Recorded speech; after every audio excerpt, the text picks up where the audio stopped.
Hey guys, it's Travis. I wanted to give you a run through from start to finish on what it's like to run a contest using contest domination. If you don't have an account, I'm also going to show you literally how it takes about 2 seconds to set up an account. So you just go to contestdomination.com, click start my free 7-day trial, put in your information, and then click go. Runs in the background, and bam, you have a brand new account. Literally that simple. So let's go ahead and create a new contest.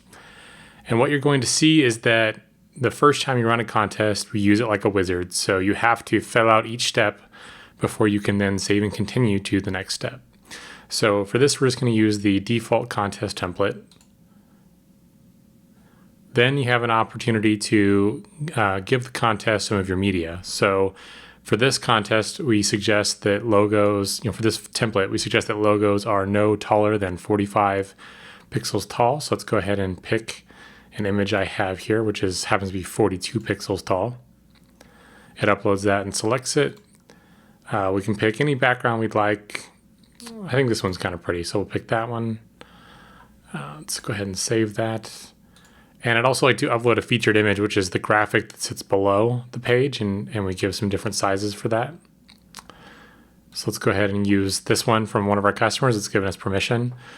You can see this is a contest they're actually running right now. It's a camera giveaway, and they're letting their contestant for the photographer community choose between a Nikon or a Canon. Let's go ahead and pick that. And then I'm also going to grab a URL here for a video to show you what that looks like. I'm going to uncheck autoplay. And that video is just some test footage from a Canon 5D Mark III, which is one of the prizes they're giving away. The next thing we want to do is we want to pick the start dates and time. By default, it's a little bit in the future. So we're on Pacific time, so I'm going to click Los Angeles. Today's fine, but let's go ahead and pick, sometime in the past. And then, it can run until, I don't know, let's say a month. And then we'll run it until midnight our time. So we'll go 11:59.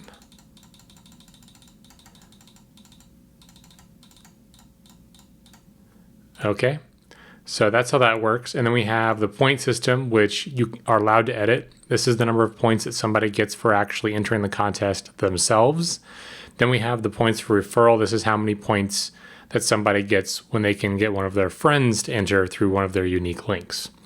I suggest that you leave it at 1 in 10. This formula has worked quite well for us, but if you really feel the desire to change this, you can. Additionally, you can pick how many winners you would like for the system to select at random. By default, it's 1 because you need at least one winner. But if you were giving away, say, 3 different prizes to 3 different people, you would tell the system to pick 3 different names. So let's go ahead and continue. So we get some questions about the sponsor section. And if you need further clarification, we do include a tutorial video in each one of these steps. But for the sponsor section, the way this works is it gives us a way to tie in social buttons for yourself and potentially for additional sponsors. Now, the person that's putting on the contest, being you, is typically always the main sponsor. So in this case, let's just say that Contest Domination is the sponsor. Let's go ahead and put in our Facebook page. And of course, you would put in whatever your real information is here. Contest Tom. So we're not using the Pinterest template, don't really need that. Let's just say, high-end DSLR camera, and I don't know, 3,000 USD. The USD is not required to put that there, but it's the other reason that we do this sponsor section in this way is that a lot of this information gets merged into the next step, which is your contest rules. So if your prize is valued in Australian dollars or the British pound, basically just put whatever the real value is here, and we leave it as a text field so that it doesn't matter where you live. You can take care of that right here. If you had additional sponsors, for instance, if you take a look here, they had sponsors that were in the camera community, the photography community. So in this case, they would add, Snapnot and Tarmac and the additional sponsors so that they can easily include the sponsor's Twitter handle in all of the pre-made tweets, and so that they can help those sponsors generate additional likes and Twitter followers on the last step of the contest. So that's why it's structured in this way. Again, if you have any additional questions, just go ahead and click the tutorial video here. I believe I go a little more in depth for you, but this will cover the basics for us for now. As I continue, you can see you can put in your legal contact name. By default, it puts in the account information you signed up with. Put in a business name, doing business as name, business type. If you're in the United States, go ahead and put a state of operation. Put in a mailing address. Okay, and so what this does is this actually will merge into your default rules. Now, we are not lawyers, and as you'll see here, we do ask that you give us a legal release because we want you to check with your own legal counsel. But considering how many people would not use any rules at all, we think this is a great way to get you sort of as a self-help guide to pre-populate a sort of US-centric set of rules here. Now, for those of you that are not in the United States, that are in Canada, Australia, United Kingdom, etc., just read through it, and you should get the gist of sort of the spirit of the agreement, and you should be able to edit this relatively simply for your local area. If you're running any ads at all, it's always required to have a privacy policy. It's also good practice. We do link to our own privacy policy by default, but we encourage you to put a link to your privacy policy here if you have one made up. So obviously this is a little weird because we are Big Give Media, but in your case, this would make sense and the logic would be correct. You give us a legal release and your rules are done. Here's where you have the ability to edit what it's going to say on the opt-in page. So we have the contest title and the contest description. Now, I'm not going to really worry about these right now, but this is where you would put a compelling, opt-in headline, because this is also going to pre-populate your social sharing, but you can edit those separately. And this is where you give a nice description about what you're giving away, why it's cool, and encouraging people to enter. By default, we always ask for name and email automatically, but if you needed additional fields, we allow up to 10 additional custom fields. This can get kind of advanced. For most people, you don't need it. But if you wanted to say, have a phone number that you also collect, you could say, include this on my page, maybe make it required. I'm going to leave it as a text field, and I'm going to say, enter your phone number, right? And so then later on in the integration settings, we can map where this would go to your email list.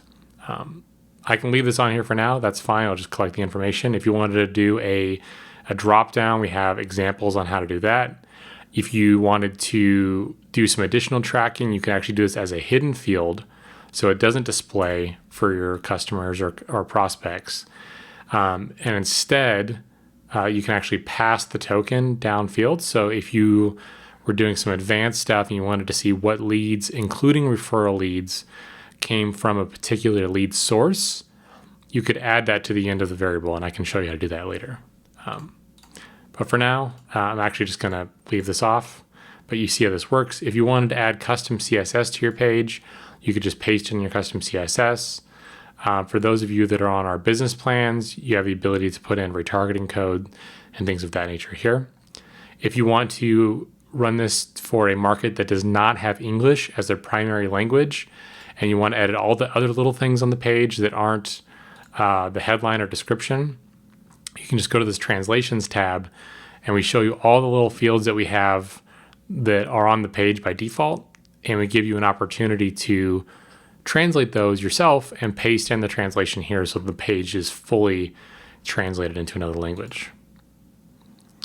So this is the step that is pretty cool, and if you see in the preview here, we have multiple steps. You have the opt-in offer, then you have the ability to refer a friend via email, which is a cool step. And then we have the social sharing part. Okay, so the way this email works is we ask people to put in the email of up to 3 of their friends they think would be interested in the contest. I highly recommend that you use this.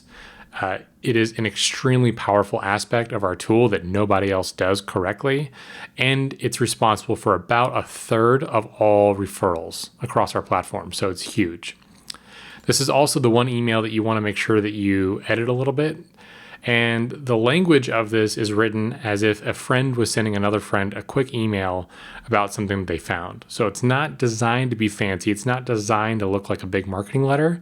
In fact, the from name and email and the reply name and email will be the original person who entered, the person who's sending the invite. And we pre-populate their name based on what they gave us on the opt-in field right here. Now, the reason I say you may want to edit this is the one thing I think you should really pay attention to and edit in terms of the automatic emails that go out. And that is where we merge in the name of your contest prize. Now, we grabbed that from the sponsors section, but this is an area where you really want to make sure it reads like natural language. So you said, hey, I just entered this contest for a Canon, I can't remember what model it is. I think it's a 5D Mark III, and I thought I'd let you in on it too. Just making sure that it reads like natural language, because sometimes it's a, sometimes it should be an, but you want to make it read more naturally, and that's only going to happen if you edit that personally. But that's really all you should have to do. And again, for this step, I showed you the quick preview, but if you have your own custom CSS, if you're a business account and you want to use like a conversion tracking pixel, this is another great way to drop in those scripts. And again, fully translatable if you don't use English as the language for your marketplace. Okay, let's go into the social sharing step. Now you can see here, this is where I told you that headline will pre-populate as well as the description. This is, of course, you don't want it to say this. This is just the defaults, but whatever you put in there is usually a good place to start. And then you can edit what it's going to say for Facebook. Additionally, what you can do is you can select the Facebook share image you would like. So by default, our system is going to try to grab whatever the featured image is. And if that's not there, then it tries to grab the logo. Now, both of those are okay, but getting a tailor-fit thumbnail here for that Facebook share is really going to help you in terms of actually getting more click-throughs and engagement when your users share the contest on Facebook. So we give you the dimensions that we want, that Facebook suggests that you make this graphic. You just click here and pick it, just like we did on the other ones. I'm going to skip this for now because I don't have that one handy, but it's definitely an area I suggest that you spend some time and create one that's designed to look great, specifically in the newsfeed. So that's how you do that. Here's where we talked about including sponsor names in the tweet. If you have multiple sponsors, you just click, and it will append the names to the end of the tweet after the URL. And you can include any of the shares you want here. Now, one feature that's often overlooked here is actually what we call our redirect call to action. So while the big opportunity for generating additional revenue is going to come from your announcement of the winner, you can oftentimes siphon off some of this instantaneous contest traffic into an offer, or at least to look at the next step in your funnel.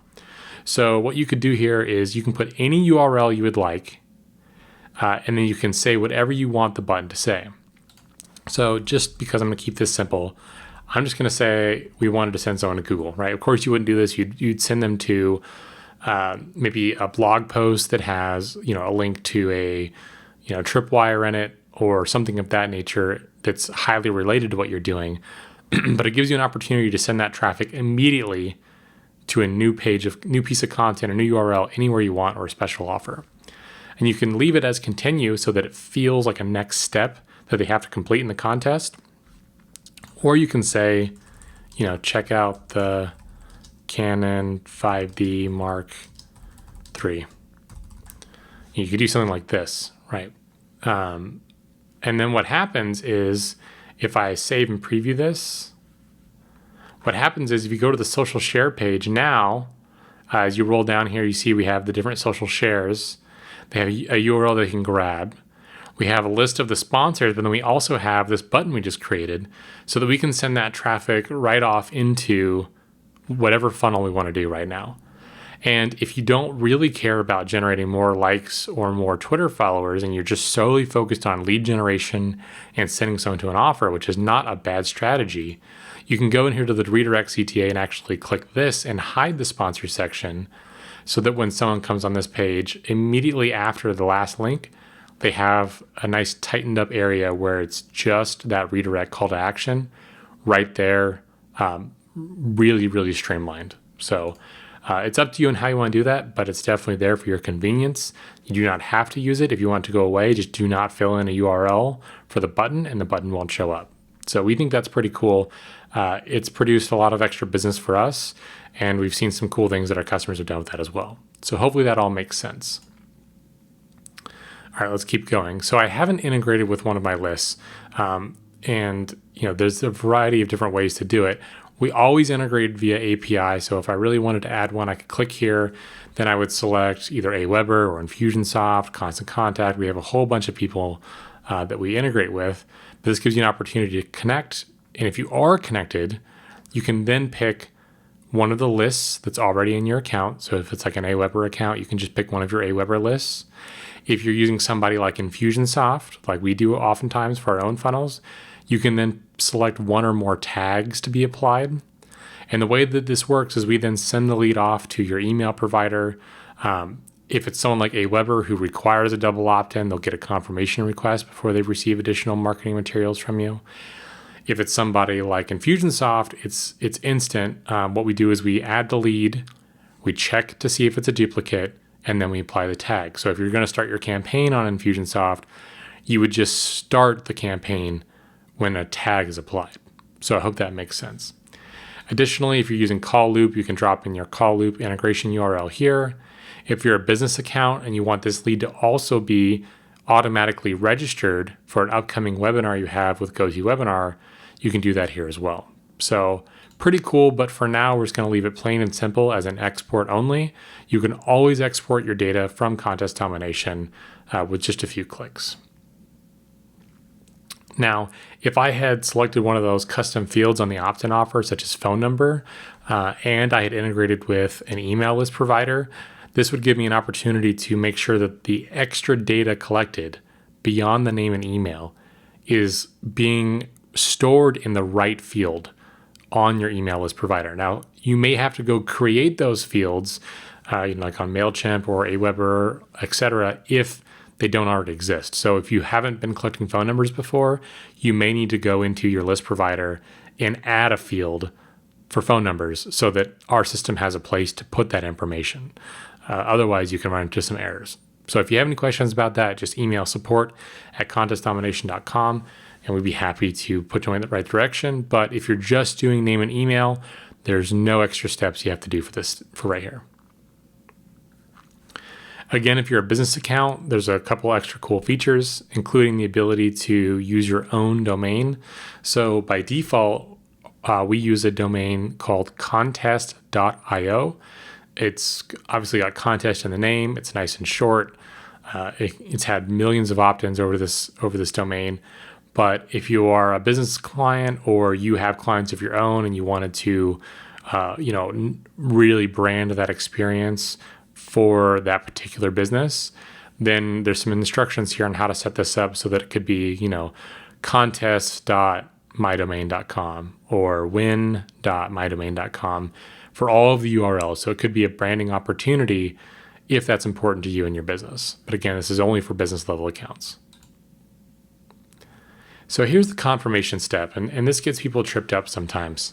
Now, we have a couple different things here that are important. The first one is, do you want contestants to have to confirm their email before they are included in the list when our system picks a winner?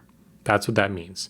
The confirmation status is all about, does our system consider that name and email when we do the random drawing? Now, if they don't, and you've integrated with, Aweber or Infusionsoft or any one of those mail providers, we'll still send that lead to your list and they can still double opt in. By default, we like having this enabled so that if someone's putting in a junk email, they aren't even considered, so you're not wasting your time with people who aren't really qualified prospects at all. Oftentimes, though, we find that a lot of people forget to do this step. So what we've set up is by default, it's set to require confirmation, and by default, it's set up that we will send a confirmation email for you, which you can edit right here. Now, if you're on somebody like Aweber or MailChimp that requires a double opt-in, what you will have the opportunity to do is you can say, I will configure my MailChimp account to automatically send the confirmation, or my Aweber account, it'll update based on who you're integrated with. If you do that, just know that you need to find a way to configure your email system so that when someone clicks the double opt-in confirmation, they end up getting redirected to this unique URL. If you get to this step and you decide, yes, you want confirmation, but you want to set it up through your own provider, and you don't do anything with this URL, 100% of your entries will be considered not confirmed. So I hope I make that really clear. If you want to do this really tight integration, and we can answer these, or I can do case-by-case basis based on who your actual autoresponder is. But if you want to do double opt-in confirmation and you want people to be required to confirm their email to be eligible as a winner, which is the ideal scenario, you just got to make sure that at the end of the day, when they double opt in, that they end up going through this URL, because that will let our system know that, hey, they did double opt in, and we'll see that email in the system. For those of you who may be marketing in the Canadian marketplace, we added something called subscription intent. This is both for what's called CASL compliance, which is the Canadian anti-spam law, as well as some bigger brands want to have real dedicated intent from a prospect that they're allowed to email them. So what this does is, if you enable this, it will add a little checkbox below the fields and near the actual submit button. And it will say, yes, subscribe me to your newsletter. Now you can change what that says on the opt-in offer translations tab, because it's a less common edited field, but you can turn that on, and you can even tick it yes by default. Keep in mind that ticking yes by default is not CASL compliant for the Canadian marketplace, but enabling this and leaving it unchecked by default will get you to Canadian anti-spam law compliance. Now, if you use subscription intent and it's not checked yes by default, if a user enters their name and email and hits submit, they will not be added to your email list provider because they did not explicitly check the box to say I've been added. By default, we leave it to no, and we always subscribe all of the leads to your mailing list provider, or at least attempt to subscribe all of the leads to your mailing list provider. If you're in any other market besides Canada, this is going to get you the best results, plain and simple. That's just the way it works. So that's how that works. As far as the Facebook tab, this has become less and less of a focus, but I will show you because I know I'm going to get questions about it.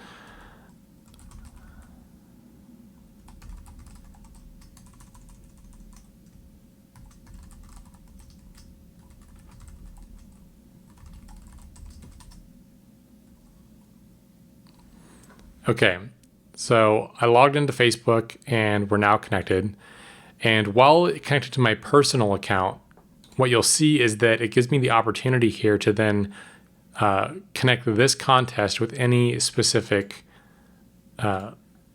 business page that I have access to. So if you've recently added a new business page, just go into your integrations tab up here and edit, reconnect your Facebook. So, I haven't gone through this wizard before up here, but you just hit reconnect and it would refresh that list of business pages you have access to. So that's how that works. And as far as the mailing list, this is also where you go in here and you pick one from this list and then follow the instructions. So we're going to pick this and we're just going to say demo contest time. And as you can see, there's no longer an option for a like gate, as Facebook has removed that ability in November of 2014. Let's go ahead and save and continue. All right, so we've actually completed the setup of our contest. Now we just have a few more things to do. The first thing is we want to go ahead and enable the contest. And as soon as we do that, you can see we get an additional option. Now, we can go see the contest right here in a tab. So let's just go ahead and pull it up like this. And as you can see, here's this nice, beautiful layout that gives you our logo nice and tight, has the video, has a headline, the description. We have a two-step opt-in process on this particular template that's going to look fantastic, whether it's a desktop or a mobile device. As soon as you close that, it kicks you right back up.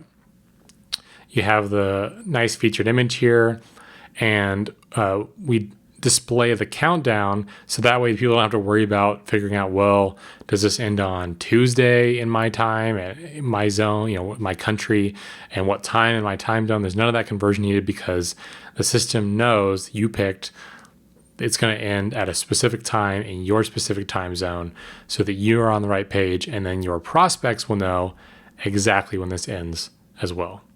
So that's what that looks like. Now, the additional option that showed up here was for a direct Facebook link. So the first thing I want to do is click install on Facebook. And just like that, it's installed the tab into the fan page for contest domination, which is the one that I selected. And what you'll notice is that we give you a contest.io link to still promote, even though it's in a Facebook tab. And we do this because Facebook apps do not display on mobile natively. However, our system, when clicking through this URL, can detect if it's mobile traffic or not. So if we go to this right now, you'll see that our demo contest is installed into the tab. Looks pretty. It shrunk down to fit because this is not super wide right here, which is okay. But if a mobile device clicked that link, right, you can see our desktop redirected to the actual Facebook URL. If a mobile device were to go to this URL right here, it would just simply error out. However, our system detects mobile traffic and will instead show them this version of the page so that they still have the ability to enter a contest, whereas using Facebook's native version would not work. But it's pretty much that simple. So now your contest is up and you're ready to promote it. So as we'll be covering in the next modules, we're going to show you how to create your first post and then boost it. And Kurt's going to walk you through the various ad techniques that you can use to gain additional exposure for your contest. But as you can see, it really didn't take that long, even with me taking a lot of time on each step to really explain all the different components. It really didn't take that much to get it going. Okay. And then once it's running, you can go to your main dashboard here and get some basic analytics. What you're going to see is you're going to see the direct visits, which are visits to the Facebook tab, which are visits to the direct version of the site, and even includes an embed widget if you really wanted to go that route. But I suggest that you don't, as the best conversion rates are going to be direct to the actual full opt-in pages. Now, as people enter, it's going to convert into leads, and it's going to give you a conversion rate. And then as they share with their friends, we're going to give you numbers that show all of the referral visits across email and all of the social. And then we're going to give you those referral leads and the conversion rate. The compound conversion rate is giving you an idea of for every 100 clicks that you send to a campaign, how many leads do you end up with? And as you can see, this tells you this is for all leads that originated from your direct traffic you sent to this contest. So that means all of your direct leads and all of your referral leads divided by direct visits only. And we think that this is going to give you a much better measuring stick when it comes to comparing this to, say, a standard opt-in form. Because you're going to see much, much better conversion rates in terms of net emails added at the end of the day compared to just about anything else you've ever seen before. And then once your contest has finished, you can go in here and select some winners. If you need to go make some more edits, you can pop into the contest editor again. And you can go, now you can jump around. You can go edit the headline. You can do anything you want and then continue to save and be good. If you want to look at all leads, you can just go to the all leads activity. Of course, there's been no entries since no one has entered and it just set up this demo contest. But if you did, the name, email, number of points, and date that they opted in would be listed here. And then you can just click points if you want to sort the list in a descending or ascending order. So by people who have the most points down to the least, etc. So, and the rest of these are actually primarily business level features. So if you click on this and it says, Pro Plus or something required or business required, that just means that you need a business level account. If you do have a business level account, we show you the top countries, the top mobile devices, top platforms, all of those kind of extra goodies on the analytics side. So I hope this was relatively straightforward. If you have any questions, let us know. We are going to do a short Q&A, a live Q&A version of this, coming up soon. So you'll be able to either go to that live or view the recording. And if you do have additional questions that just didn't get answered either through this walkthrough or in the Q&A that we end up recording, then just go ahead and send an email to support@contestdomination.com, and myself or my team will do our best to get you squared away. So I hope this was helpful, and we'll talk to you soon.